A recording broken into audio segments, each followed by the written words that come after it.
Hello, San Carlos.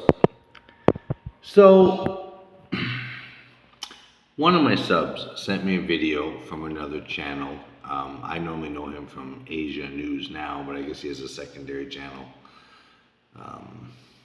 It's going to be in the description. I can't remember the name of the channel.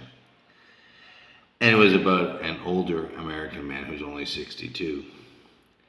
And as many of you know, I have been suggesting, and especially for people who know me from the pages I post on, that I strongly believe there should be an expat refugee center over here for poor sons of bitches that get stuck, homeless, broke, without ID, overstayed, because of circumstances beyond their ability to deal with. And sometimes it's their own fault. You know, they trusted the wrong Filipina, or they got involved in some sort of business scam. But that's not the majority of the case. The majority of the cases are normally they lost their identification. Or in the link that's added here. So I really strongly suggest that all the people who are subscribed to my channel go watch that. I don't mind helping out a channel like this, because it hammers home such an important point, in my opinion, about how fragile health is.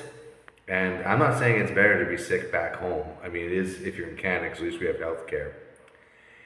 And yeah, in America, he'd probably be eligible for a whole bunch of Medicaids and he early Social Security. I think he's already getting Social Security, but... And money isn't this lad's issue. It's a lack of a bank card. That freaking simple. And people know, if they watch my channel, I have mentioned at least 4 or 5 videos. I mentioned the importance on having multiple bank accounts before you come over here. And if you've already been over here and you're going home, one of the number one things you do as soon as you arrive back in your home country is you update your banks with your Philippines phone number, so it's on file. All 3 of my banks now can't screw me around, because if I get screwed by my American, Canadian, telecommunications service because of some bullshit, like they almost tried to do with me last night, I spent 6 hours dealing with them on a long distance call. I have my Filipino phone number, which is never going to change. I keep paying my load even when I'm in Canada to keep that number on file, so I can still get OTPs, one-time passcodes. Those are so critical in the modern era. You just can't get away from them. And I know old people maybe don't understand this, but trust me on this, it's really important. So this poor guy, I mean, I'm not going to rehash it, because you're going to watch the video and you'll see what I'm talking about. But his main issue, he even says he's got a couple, thousand K, like 17 or 18,000 K in his personal account. But he's probably also got 8 months of pension saved in. There's no reason he should be suffering the way he's suffering, none whatsoever. And he is so lucky that some Filipino family has taken him in. Now, I'm sure there's a monetary gain for them. He's probably promised them he's going to hook them up when he gets his card or whatever. I don't know. Maybe they've gotten his card and they're not telling him and they're just using it. I don't know, and I don't want to speculate, because I don't believe in doing that. I just know what the haters are going to say, right?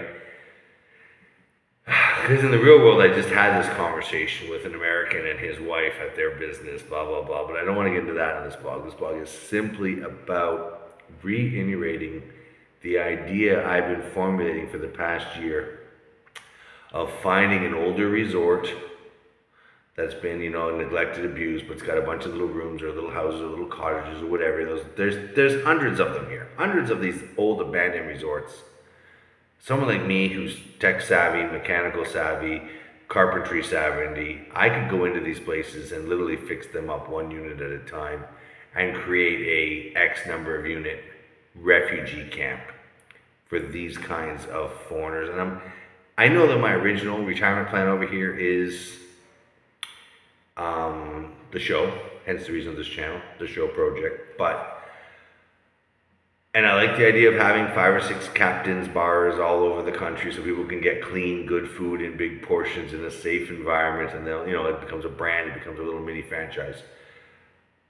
But you know, the altruistic me, the nice me, the good, I'm a Gemini, so I'm two wolves trapped in one body.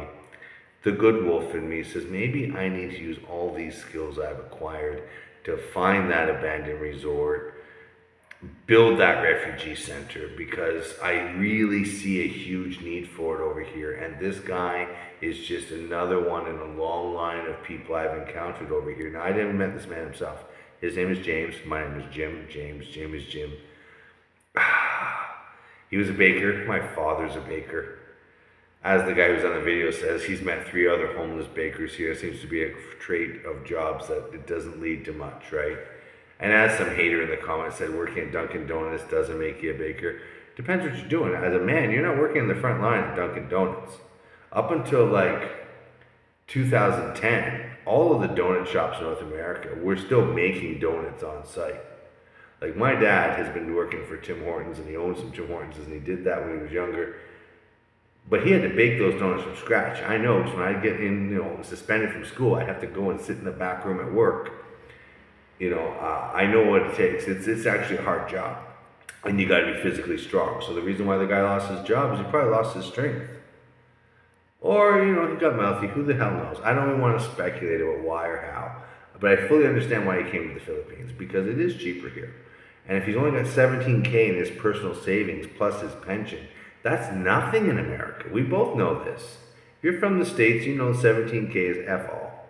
You got less than a year of living on that with your pension if there's an issue, right? But over here, $17K keep you alive for probably 5 or 6 years easily, plus your pension, right? So it's one of these things where everything in this story was just, and I hate to say this, but chef's kiss, mwah, exactly what I've been talking about without having an actual interview. Because the homeless guys I've spoken with, I think there's 1 or 2 of them on the channel, on this channel, but I'm not sure, I can't remember. They're definitely on the other channel. But either way, it's one of these things where this hits home. It shows the crappy conditions you're going to get stuck in. It shows the neurological defects of being of chronically ill health. It shows what happens if you lose your ID. And I don't believe the woman he's talking about is sincere. I think that as soon as she found that he was broke and he was sick, she ran for the hills. And she's 59, so, the idea that she doesn't already have a husband or doesn't have some other idiot lined up, pretty minuscule. Maybe, they're still talking. Maybe she's still stringing him along. Maybe, it's legit. But for this gentleman, that has to be the last thing he should be thinking about. Like, if he was in my little refugee center, part of my refugee center would be having an on-site counselor, someone from the stateside or Canada, someone from the West, who can be there as a kind of, voice of reason to let these guys talk, to try and help them through some of their emotional, and I hate to say it, mental difficulties with what they've come here for. Now, I'm not saying this guy shouldn't have a woman. He could. Not an issue. And maybe this is the right woman. He wasted 4 years talking to her, etc. My real question is, how much money did he send her over those 4 years? But I'm never going to know that answer, and neither will you, so let's not dwell on that. The real issue is, I just think this is such an amazing video. It's from another lady, and he shares it. Now, I'm sharing it to you. If you're someone like Cal or someone like Foster, any of these guys I follow who sometimes mention my videos or who have actually had me on their channels, go watch this video, bro. This is content ready as a huge warning sign about things that are important for guys coming over here. Like, I'm actually quasi-emotional. I feel bad for this guy on a real level, It's like, fuck, bro, So I guess I saw, because I followed the girl's channel who actually made the video originally, because the link was in the guy's channel who I follow, from the sub who sent it to me. So it's one of these things where,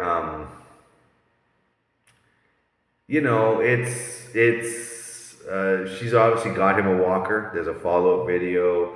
She does this. She goes finding homeless expats. That's her whole channel.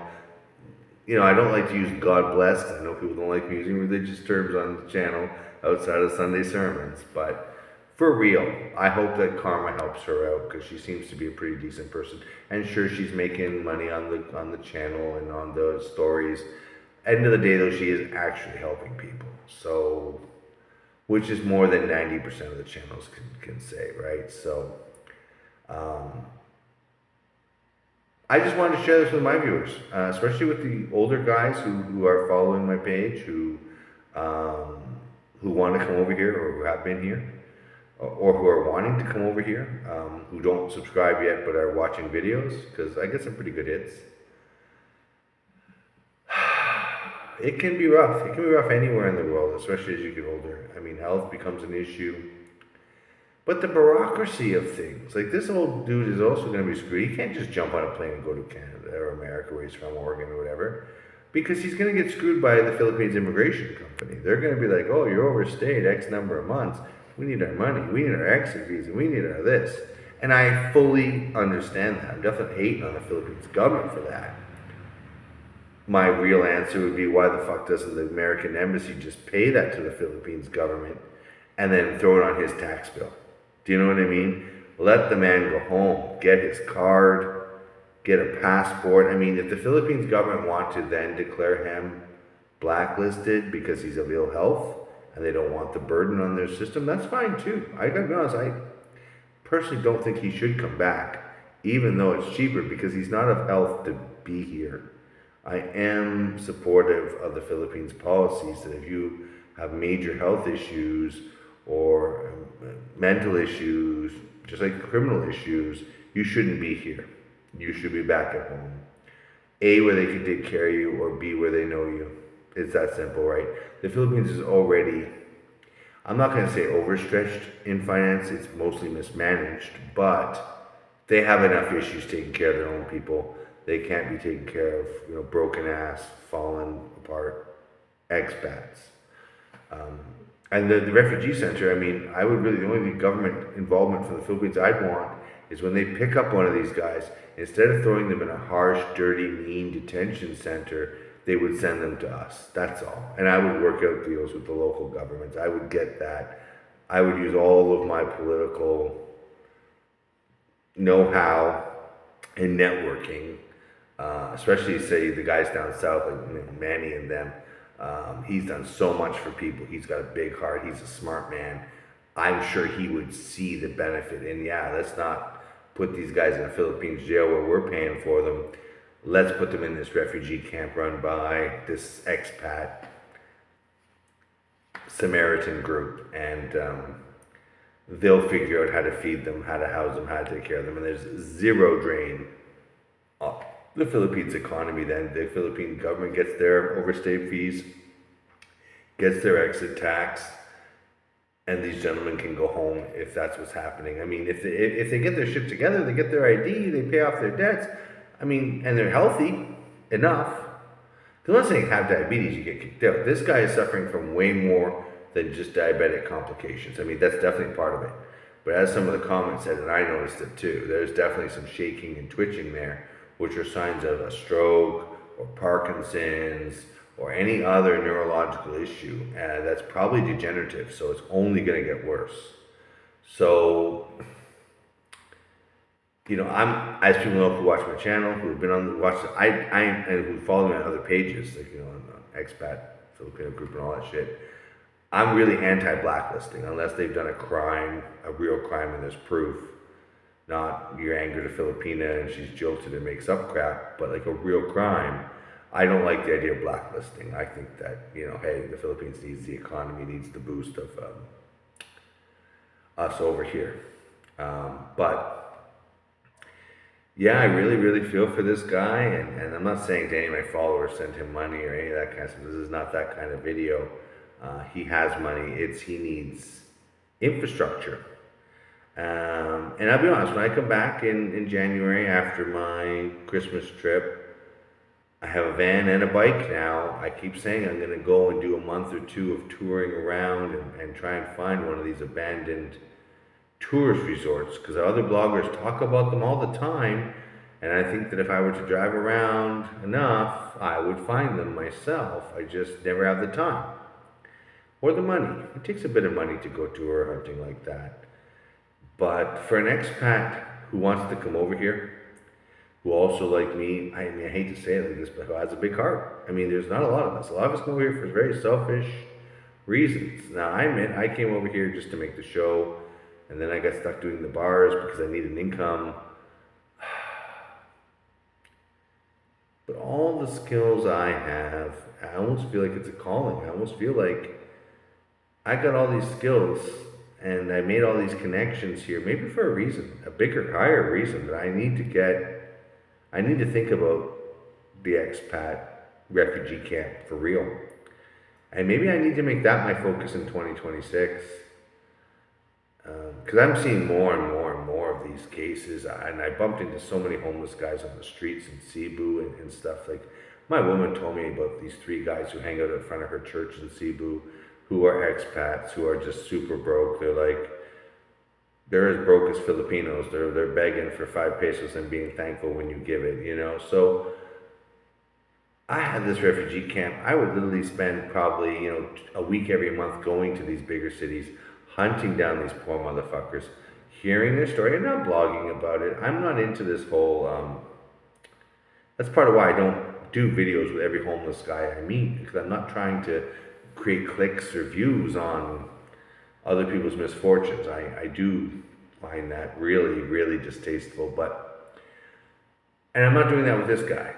I mean, if it helps this girl, she gets a few extra dollars because we all end up clicking on her video, it's fine, because I think she's done a lot of resource of her own to find these people, to create these videos, and she does buy them things out of her own pocket or out of her donors' pockets to make their lives a bit better. So I think personally she deserves a little handout, a little hand up, But I think that me and 3 or 4 other expats of means, financial means, who would like to fix their karmic value, maybe they've done a lot of things they regret in their life, and now they're in that twilight era and they're trying to buy that ticket to heaven. I think that you'd have a pretty good chance if you ended up partnering in to buy a resort to make it into a refugee camp for fallen expats. And I'm not saying carry people who keep fucking up. I don't mean that. It would really be, a case-by-case basis for admittance. And if it's one of these things where you have the ID and you have the means to go home and you're just choosing not to, then no. But if you're like this poor guy where all you need is a stable address, where somebody back home in America, even if we have agents over there, or agents in Canada, or agents in Australia, or agents in UK, and I would build that team. Because refugee camp is one thing. That's a physical place to house the poor motherfucker who's here. But the other side of it is you need to have people in the homelands who can be like, okay, I'm going to get the card, I'm going to put it in a fucking FedEx envelope, and I'm going to mail it to the refugee camp. So yeah, the guy's there maybe 2 months, 3 months. But by the time he leaves in 3 months, if he was drunken and soddy and dirty and diseased, well, now we've cured him and he's cleaned and he's sobered. And all of a sudden, he's getting his passport from his embassy. He's getting his bank cards. He's paying his overstay. And if he wants to go home, he can. Or now that he's got his passport and his cards again, he can just go back into the wild. Good luck. And if he falls on hard times, at least he now knows the refugee camp is there. Because I think it is needed. I really, really do. So, I hate to say like this video for mine, because I feel like I don't want you to dislike it so the algorithm cancels it, and I want you to say like, because I think more people need to see it. So I'm going to say like this video, but it's something that's a cheerful, happy topic where I'm saying, yay! Like, I'm almost crying, to be honest. Like, I feel so sad for this guy. It's hard. It's hard to make this video because I just, it's freaking tragic. And if you're not subscribing, or if you haven't watched the other videos about this topic, feel free to subscribe so you can search through our channel history and find a few of the other cases. This guy is by far the worst one. And that's why I'm sharing the other person's video from the other person's video. So I'm like a third party share. And like I said, to those other guys who have been on their channels, who follow my channel, this is the kind of thing when you say you're helping others, you want to help others. Sharing this guy's story is helping. Maybe not directly helping him, but it is 100% helping other guys who are thinking of coming here or who are already here in quasi-bad situation, just to realize how important it is to keep that set. Like when I come here, man, I have 3 bank accounts and I have backup cards that I order before I leave, but I don't use. So I have a brand new card in the envelope it came in, and until I use it, the old card that I came here with is still active. It's only once I use the new card that card I had, say it gets worn out, stripped, or it gets lost, or gets sucked in by the machine, I have a backup card already in my custody. That is so important. So important. But having multiple accounts is important too, because you can at least, and I met this guy's, he said he talks online for 4 years. So I don't think he's not internet savvy. I think that he foolishly only came with 1 bank account. That is a huge weakness, folks, because when that 1 account gets lost or frozen or fucked, you're fucked. At least if you've got multiple accounts. The other thing is, it doesn't mention, does he still have his North American phone number to get OTPs? I cannot stress enough how important it is. Even if you, like, I'll be honest with you, in Canada we have a service called Magic Jack. It's $5 a month. I know losers who live in their van or live in their car, who that's their phone number. Transfer your main number to that if that's what you got to do. You got to have some way for your North American governments and agencies and banks to get a hold of you over here. If you have come over and then gone home for a visit at any time, the first thing you got to do when you go home is add your Philippines phone number to your stuff. Insurance companies, other telecommunications companies, your banks, anything you need to keep going back home, a mailing service, all of it, man. And if you don't have a real home, if you sold your home back home, if you gave up your apartment, you go get yourself a fucking $5 US address or a Canadian address. It's like $15 a Canadian at any post office. So at least they will forward your mail to you. Do you know what I mean? It's $15 a month, and that sucks. I hear that. But if you're getting a pension of $1,500 a month, it's well worth the $15. Do you know what I mean? So you don't end up like this poor guy. So subscribe to the channel. You know, as much as I don't want to say like because I think more people need to see this. Hit the bell so you see when new videos post. I promise you, my channel is not normally this sad and depressing. I'm not normally sharing these kinds of horribly tragic stories. I'm normally more upbeat, talking about my life, talking about travel over here, talking about my adventures. But I really felt I had to share this. And of course, sharing is caring. So if you do have a friend coming over here, if there's any video you want to say, hey, check out this Captain Jim guy, this is an important one. It really is, because it really highlights just how tragic things can get. I mean, no matter how bad you think it is in Canada or America with all the craziness that goes on there, watch the video, and it's not like that, okay? You're not living in a one tiny 6x8 room like a prison cell with a mattress, unable to walk, unable to talk, unable to probably eat proper or get medicines because you don't have any access to money. Like, he is living the most base human existence possible, and every day he does it, it is aging him and killing him faster. If this is a video game, the life bar goes down every day for him when he rests. It doesn't go up. And that alone makes this, you know, a tearjerker video for sure. So that's all, folks.